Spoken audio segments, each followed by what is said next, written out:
नमस्कार रसिक हो.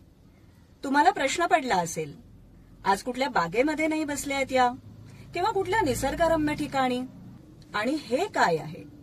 डोक्यावरती ओढणी आहे, डोळ्यावर उन्हाचा चष्मा आहे.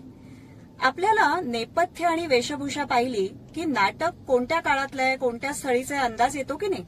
हे तर सगळं वास्तवातलं आहे. वास्तवामध्ये आत्ता बाहेर काय चालू आहे? उन्हाची रखरख, रणरण तापलेला उन्हाळा आहे नुसता. म्हणजे गमतीने आपण असं म्हणतो की बाहेर आता लख्ख चांदणं पडलंय. वैशाख वणवा म्हणतो आपण. आणखी काय बरं म्हणतो? म्हणजे शब्दांमध्ये हा उन्हाळा कसा येतो?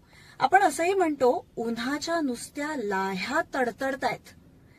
तुम्ही कधी धान्यांपासून लाह्या तयार करण्याची प्रक्रिया पाहिली आहे? त्यामध्ये बघितलं असेलच ना की त्या लाह्या नुसत्या अशा त्या उष्णतेने फुलून येताना तडतड तडतड तडतडतात. तसं ऊन बाहेर तडतडतं असं जेव्हा आपल्याला म्हणायचंय तेव्हा आपण म्हणतो लाही लाही होतीये.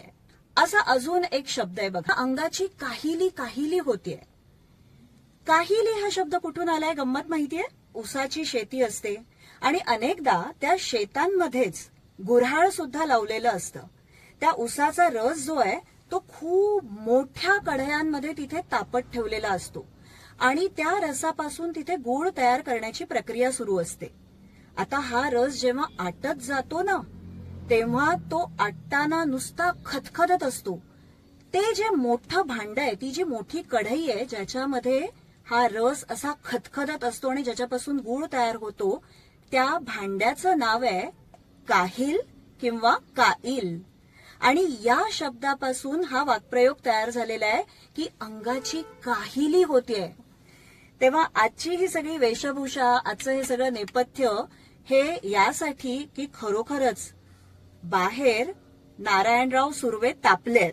आता ही गंमत सुद्धा मला तुमच्या सगळ्यांबरोबर वाटून घ्यायला आवडेल. आमची पिढी नारायण सुर्व्यांच्या कविता वाचत वाचत मोठी झाली. काही वेळेला असं म्हणायचो, भास्करराव तापलेत.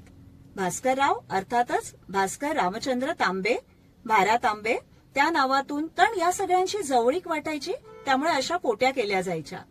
मला जेन झीला हे विचारायला आवडेल, तुमची पिढी उन्हाळ्याविषयीची अभिव्यक्ती कोणत्या शब्दातून करते? कारण कदाचित आमचं हे काहिली पुराण जुनं झालं असेल. तुमची पिढी उन्हाळ्याविषयी कसं अभिव्यक्त करते हे जाणून घ्यायला नक्की आवडेल. टिप्पण्यांमधनं अवश्य कळवा.